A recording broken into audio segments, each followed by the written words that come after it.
cahier de doléances pour les États généraux prévus en 1651.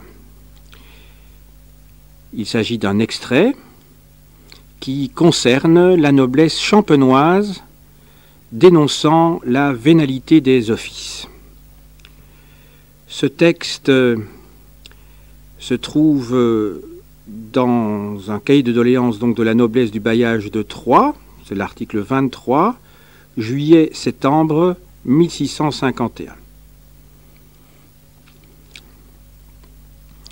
Maintenant, pour venir à la réformation de la justice, colonne des royaumes, Votre Majesté est suppliée d'écouter une plainte générale de toute la France touchant la vénalité et le prix excessif des offices de judicature et de finance, lequel est cause de la grande corruption qui se rencontre en ceux qui les exercent, ni en n'ayant aucun qui ne devoit avoir droit de revendre en détail ce qu'il a acheté si chèrement en gros. C'est la cause de cette cherté et prix immense des offices, ne procédant que de cet ennemi de l'État, Paulette, dite maintenant droit annuel, qui, à la façon d'un chancre, mine et ronge insensiblement toutes les familles de ce royaume, fait que la dite noblesse supplie très humblement Sa Majesté de révoquer promptement et pour jamais le maudit droit annuel sans qu'il puisse être ci après rétabli, sous quelque prétexte que ce puisse être.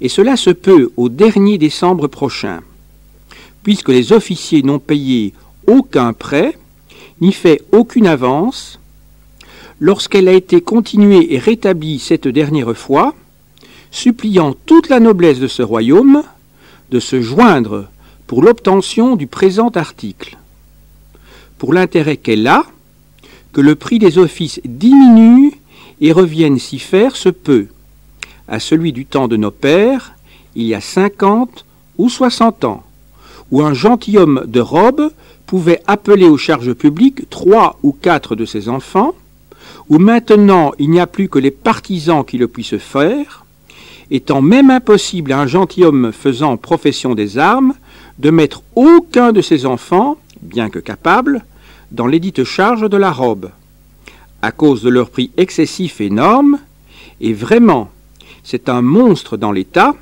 que de voir cette grande superfluité et cherté des dix offices, non ouï ni jamais pensé, ce que la postérité ne pourra croire.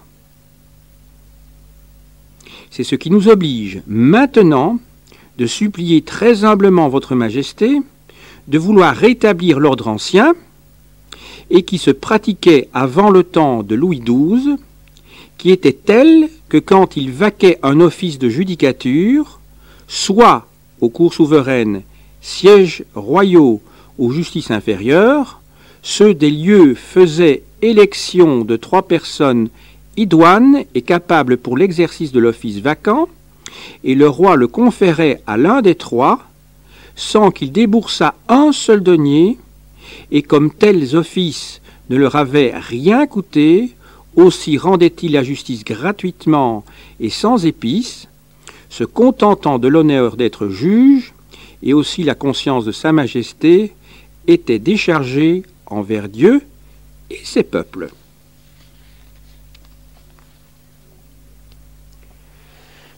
Commentaire. Le vocabulaire et le contenu sont ceux des doléances.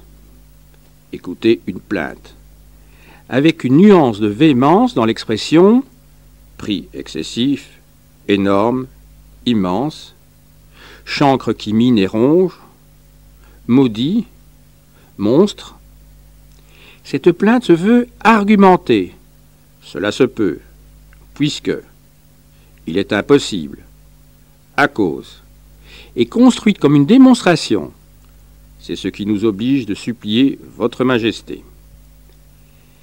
Des points sont à éclaircir sur le fond. Les offices, la vénalité, le mécanisme de la Paulette, droit annuel, et comme point de détail, les différentes cours de justice. Cour souveraine, sièges royaux, justice, justice inférieure, les partisans. Ce cahier de doléances était rédigé à l'occasion de la préparation des États généraux. Cette circonstance détermine son cadre de rédaction et son contenu. Les États généraux sont une assemblée de représentants des trois ordres, clergé, noblesse, tiers État. Les assemblées électorales pendant lesquelles sont rédigés ces cahiers se tiennent donc par ordre. La noblesse, comme le clergé, se réunit directement au bailliage, alors que pour le tiers, les assemblées et donc la rédaction des doléances se font d'abord au niveau du village ou de la communauté de métier en ville, puis à celui du bailliage. Les États généraux sont une assemblée consultative qui doit transmettre au roi les plaintes et les vœux de ses sujets. Ce document est donc un texte d'opinion, bien que ses revendications particulières s'efforcent de présenter sous couvert de l'intérêt général, plainte de toute la France ou ennemi de l'État. La question des auteurs doit toujours être posée pour un texte collectif comme celui-ci. Il se veut l'expression collective d'un ordre, ici la noblesse. Or, les trois ordres comprennent chacun plusieurs composantes. Le tiers est formé des paysans, mais aussi de la bourgeoisie urbaine. Ici, le texte montre que la noblesse comprend deux ensembles. Gentilhomme de robe, anobli par charge, gentilhomme faisant profession des armes, noblesse ancienne, qui, dans ces assemblées de plusieurs dizaines, ici, ou plusieurs centaines de personnes, assemblées du tiers, a inspiré ou rédigé ces textes. Les 5 rédacteurs de ce cahier nous sont connus. Tous sont nobles et d'épée. C'est donc ici la composante traditionnelle de la noblesse qui s'exprime. Passons au contexte dans lequel ce cahier a été rédigé. Précisément en 1651. C'est une crise, la Fronde, qui a motivé la convocation par Mazarin des États généraux en 1649, puis ceux-ci ayant été ajournés, en 1651, les derniers remontaient à 1614. De plus, la France est en guerre et les troupes armées ravagent la Champagne. Mais ce passage ne fait aucune référence à l'actualité événementielle. Contexte général, le malaise politique du second ordre au XVIIe siècle. C'est lui qui explique cette plainte de la noblesse, son discours étant déjà à peu de choses près le même en 1614. La noblesse est consciente de l'évolution de son rôle au sein de l'État et de la société. Elle subit la pression de l'absolutisme et se voit écartée des charges administratives par le groupe social montant des officiers.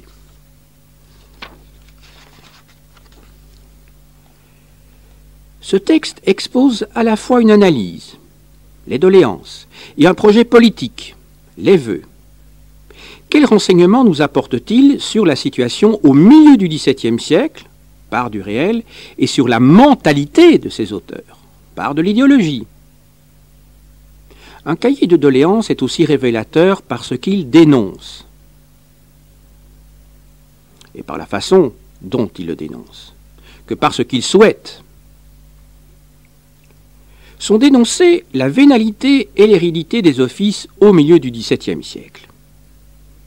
Il s'agit d'expliquer le système en place, ici dénoncé, et donc définir l'office à partir des mots du texte, charge publique, que le roi confère à un particulier dans 2 domaines, judicature et finance. Puis, il s'agit de définir la vénalité, installée depuis la fin du XVe siècle, avant le temps de Louis XII.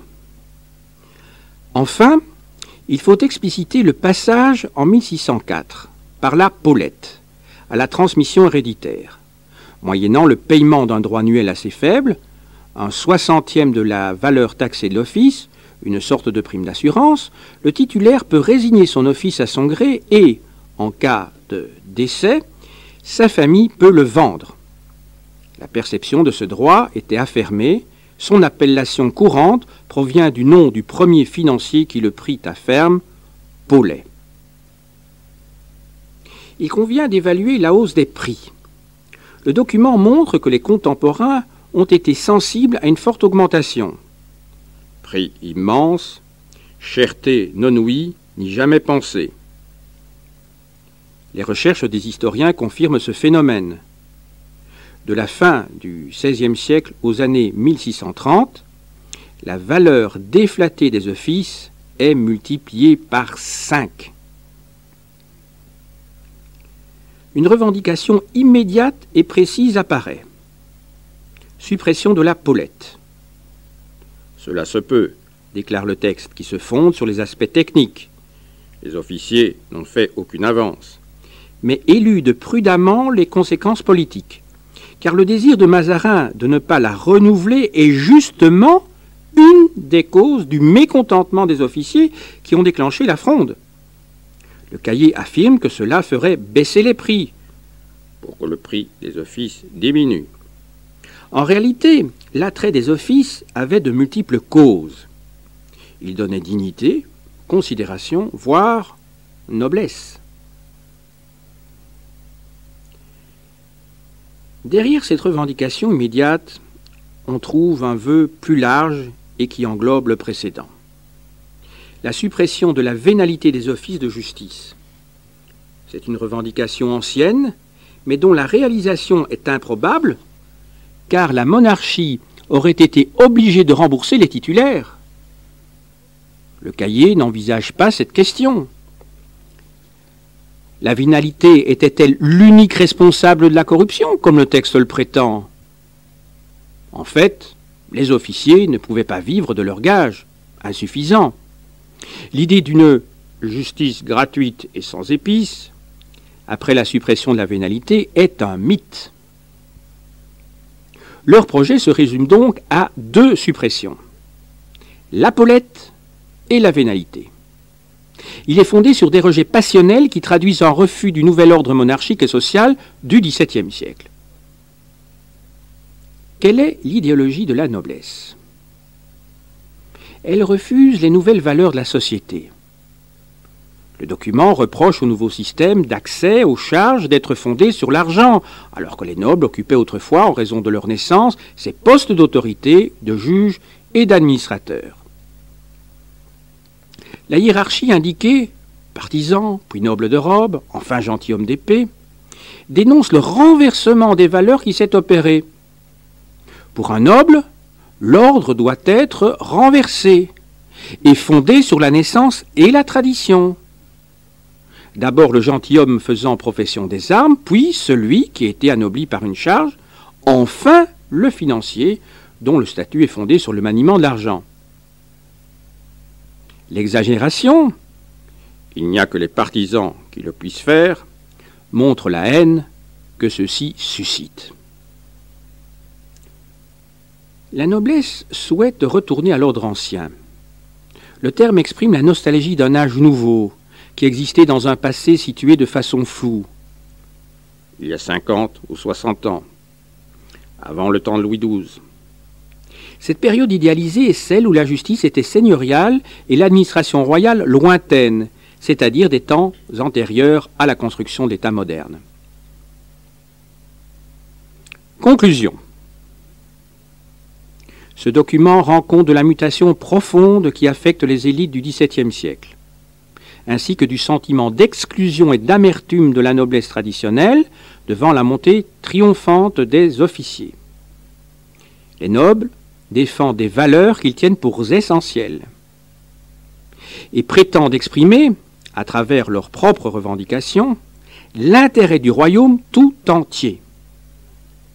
Cependant, il ne propose pas d'autre projet politique qu'un retour au passé, se situant ainsi dans une position ambiguë par rapport à la monarchie, entre fidélité au roi et refus de son administration. Les États généraux, repoussés, n'eurent jamais lieu. Le roi, devenu majeur, n'avait plus besoin d'écouter les doléances, ni de solliciter les conseils de ses sujets. Ainsi, la monarchie, affermie, n'entendit-elle pas cette supplication de la noblesse? Comme la Fronde, dont il est contemporain, ce document témoigne des difficultés et des crises liées à la croissance de l'État